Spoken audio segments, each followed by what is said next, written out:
Welcome back to another technical deep dive here in the debug zone. Today, we're tackling a big question and breaking it down with insights from other users. Hopefully, this clears up some misconceptions and helps you get the answer you need. So buckle up, stay a little curious, and let's jump right in.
And that's a wrap.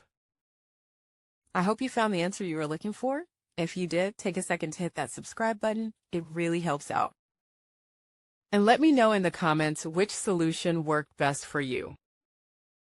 See you next time in the debug zone.